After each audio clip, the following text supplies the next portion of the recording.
Let's pray. Heavenly Father, thanks for being wherever we need you to be. In Jesus' name, amen. The Bible says the disciples all gathered on a hilltop 40 days after Easter to say aloha ahui ho to Jesus as he headed back to heaven, where he was seated at the right hand of God the Father Almighty, from whence he shall come to judge the living and the dead. Back then as today, many of us look at this broken world that we're living in, and we speak those words we normally say at Advent. E'en so, Lord Jesus, quickly come. But as soon as I pray that with my whole heart, e'en so, Lord Jesus, quickly come, I always say, hey, Jesus, would you mind waiting till Tuesday? Because I got some plans on Monday. And then after I get over myself, I ask if he could wait even longer.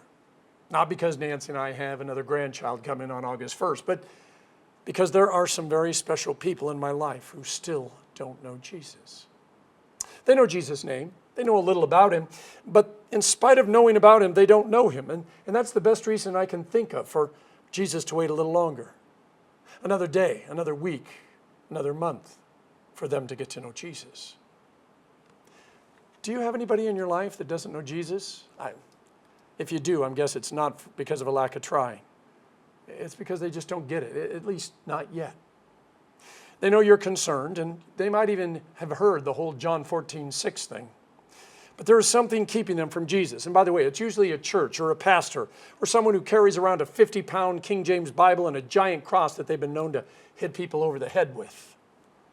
Most of the people I know who aren't believers because somewhere in their past, something happened that hurt so much, they just walked away and they haven't been able to make it back. John 14:6 is a tough passage. Jesus is about to die. He tells his disciples, do not let your hearts be troubled. Trust in God. Trust also in me. In my Father's house are many rooms. If it were not so, I would have told you. I'm going there to prepare a place for you. And if I go and prepare a place for you, I will come back and take you to be with me so that you can be where I am. See, Jesus wants us to know his crucifixion and death are not an accident. God the Father actually thought it up even before the foundations of the earth were laid. It's always been God's plan, as terrible and as unfair as it might seem. But that's how much God loves us. He gave his own son, allowing him to be sacrificed on the cross so our sins would be forgiven and we could become children of God. Now, before you get hung up on figuring out if Jesus actually had to die or if it would have been enough for him to have just gotten a paper cut, or if Jesus is trying to protect us from this mean and nasty evil father who's just full of vengeance and lightning bolts, I want you to hear the next words that Jesus says. You know the way to the place where I am going. Jesus presumes the disciples want to go to heaven. Now, they wouldn't want to go to heaven if God the Father was always angry. See, they want to be with God in eternity. And I suppose there was a time and a place where that could be said about most people, but not anymore. There are a lot of people who, along with Thomas, say, Lord, we don't know where you're going. So how can we know the way? See, it's one thing for doubting Thomas to be daydreaming and miss out on the whole conversation about how Jesus' impending death and resurrection and it's God's plan all along. It's quite another for people to say, you know what, I don't really care who you are. I don't really care where you're going. You don't need to make any reservations for me because I make my own reservations. I'm not sure exactly when it happened, but there came a time in my life when I had to settle the question, who's God? Now, forget denominations, different religions, and the whole being spiritual thing. I needed to know why I was going to church, praying, listening to some guy talk for 30 or 40 minutes on Sunday morning, Sunday night, and Wednesday, because Baptists can never get enough of sitting in the pew. This is one of the reasons people don't want anything to do with God. There are so many different ideas of who and what God is and what you have to do to make him happy. They don't have time to figure it all out. Too many voices, too many different ideas, and it gets overwhelming.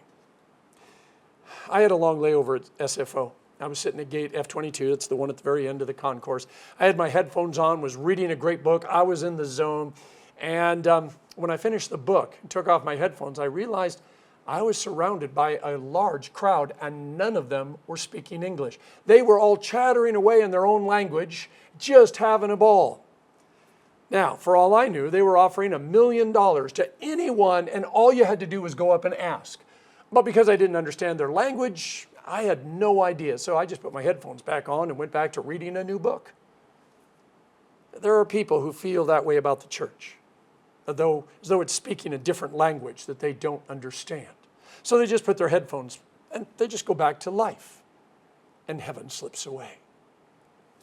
As much grief as we give Thomas for doubting, he redeems himself by following up his statement with, how can we know the way? Good question. And Jesus responds, I am the way and the truth and the life. It's through me you get to the Father. It's through me that you get to heaven. I know this verse is a very hot topic in today's world. People get mad at Jesus for thinking he's so important and that he's the only way to get to heaven. But they should probably stop to realize that sometimes there really is only one way to get someplace. This gets back to me figuring out who God was all those years ago. See, if I believed in the God of the Bible, who is the God of Abraham and of Isaac and of Jacob, the God who parted the Red Sea, shuts the mouths of lions, turns the AC on in the fiery furnace, tears down the walls of Jericho by turning his boombox up to 11, and sends his own son to save me because I couldn't save myself. Who am I to argue with him about how I get from where I'm at to where I need to be, which is with him? And if the Bible that has been around in written form for 3,500 years and a lot longer before that, and it says that it's the inspired, inerrant Word of God, maybe I need to read it. This is how St. Peter put it. And we have the word of the prophets made more certain, and you will do well to pay attention to it, as to a light shining in a dark place until the day dawns and the morning star rises in your hearts. Above all, you must understand that no prophecy of Scripture came about by the prophet's own interpretation, for prophecy never had its origin in the will of man, but men spoke from God and they were carried along by the Holy Spirit. Now Peter, along with St. Paul, Isaiah, Moses, and even Jesus, back him up. They say God wrote these things down so that we could know everything that we needed to know about heaven and about our relationship with God. He even tells us, by the way, how to deal with mold in your house before Clorox was invented, and what to do if you accidentally or on purposely kill your neighbor's cow. Peter says you'll do well to pay attention to it, like a light shining in a very dark place. See, when I read the Bible, I don't see God as a mean and nasty deity who can't wait to smite all of us by pushing that red button when we do something wrong. I do see him as the one who defines what is right and what is wrong. And by the way, since he created everything, I think it's his right to determine what's right and what's wrong. I'll be honest, I disagree with some things, but that's a me problem, not a him problem. And that's the whole point. I brought the darkness on myself. God didn't cast me into it. And my whole prayer is, God, enlighten me. Show me. See, the book of Revelation says, I didn't see a church in the city. We're talking about heaven. Because the Lord God Almighty and the Lamb are its temple. And the city doesn't need the sun or the moon to shine on it, for the glory of God gives it light. And the Lamb is its lamp. Now, in one of his letters, St. John adds, God is light, and in him there is no darkness at all. If you dig deeper into the Greek, John isn't just saying God is a source of light. God is the light. He's the source of light, all light. And outside of God, there is no light. When I was born, I was separated from God. For, as King David said in Psalm 51, I was sinful from my birth. Now, you need to understand, this doesn't mean as a baby I was running around violating all of the commandments. Now, this kind of original sin is me being separated from God by my very nature. He's there, I'm here. There's a chasm between us. And I'm the one who put myself on this side of the chasm with him on the other side. See, given the choice, I will always choose me. It's the way that it is. When God sent his Son into the world, Jesus became our light. Jesus not only came to bring us light, he is the light. And because of Jesus, we can see through the darkness. See, there is no darkness that Jesus can't blast through. Before he went back to heaven, Jesus told his disciples, now you are the light of the world. Let your light so shine that everyone can see the way you live, the things you believe, and give glory to your Father in heaven. Those words get spoken at our baptism. We aren't the light. We reflect Jesus. Jesus is the sun. We're the moon. And you know how bright the moon can be. Jesus illuminated the path home to heaven. That's what this life is all about. We're here to get ready for heaven.